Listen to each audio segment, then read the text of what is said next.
Et quand je dis grande voix, eh bien, c'est peu de le dire. Bonjour Farel Dubani. Bonjour. Merci d'être avec nous. Merci Vous êtes mezzo-soprano et on vous surnomme la Carmen égyptienne. Voilà pourquoi.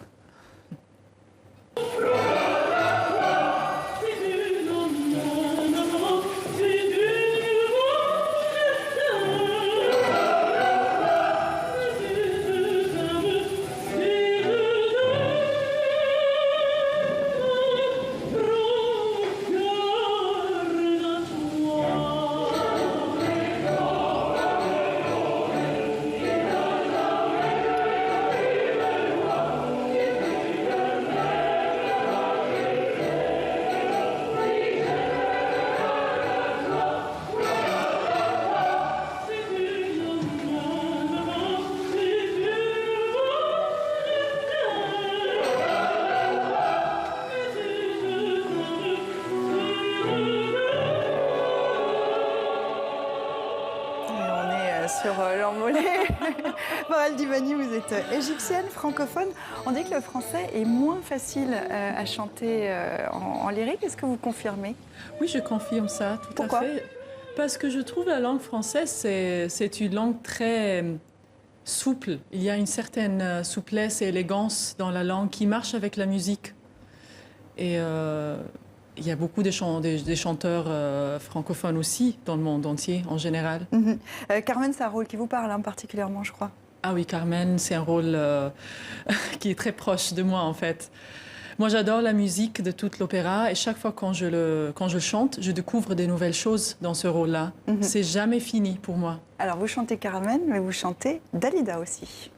Je sais bien que tu l'adores et qu'elle a des jolis yeux, mais tu es trop jeune encore pour jouer les amoureux.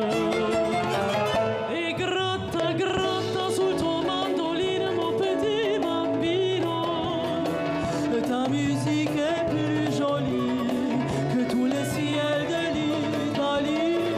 Et canta, canta di tua voix câline, mon petit bambino. Tu peux chanter tant que tu veux, elle ne te prend pas au sérieux. Avec les cheveux si blancs, tu as l'air d'un chérubin. Elle va plutôt jouer au ballon. Dalida, petite en Égypte, vous avez grandi avec sa musique, la musique de Dalida. La culture française était très présente en Égypte? Oui, en général, la culture française est très, très forte en Égypte. Même si on ne parle pas le français, cette génération, ils parlent plutôt l'anglais. Mais par contre, la culture française et la chanson française, c'est très présente.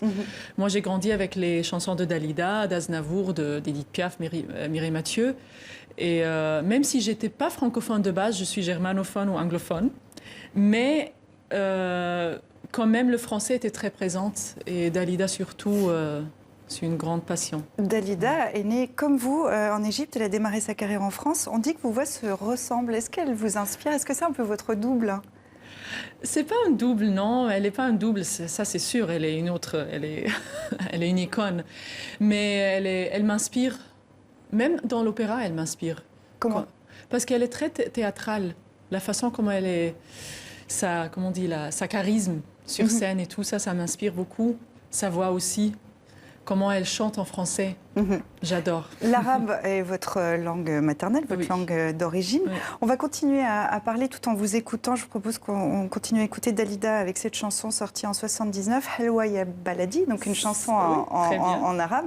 Peu de chanteurs lyriques viennent du Proche-Orient. C'est une histoire de culture? Qu'il y a peu de chanteurs? Oui. Non, il y a plein de chanteurs en fait dans le Moyen-Orient, mais qui ne chantent pas l'opéra. Ça c'est vrai, parce que l'opéra c'est un art occidental en fait.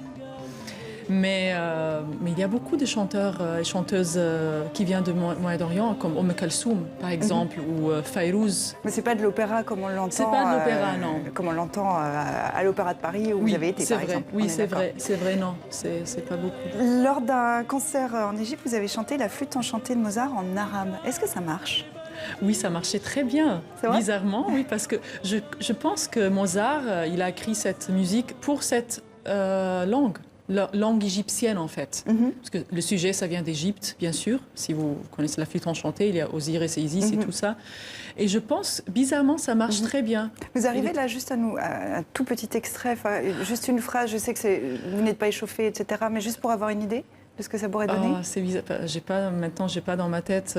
C'est pas grave, c'est une question piège. Mais... Dernière question et on terminera là-dessus. Est-ce que vous, monter un apparat en arabe, ça pourrait vous tenter? Ah oui, ça me tente beaucoup, beaucoup. J'ai chanté pas mal des airs lyriques en égyptien. Et c'est très intéressant toujours, même pour le public occidental. Mais non, mais il n'y avait pas un opéra arabe jusqu'aujourd'hui. Mais j'espère qu'il y aura. À vous de l'inventer alors. Peut-être. Divani, merci beaucoup d'avoir été avec nous dans 64 minutes. Merci.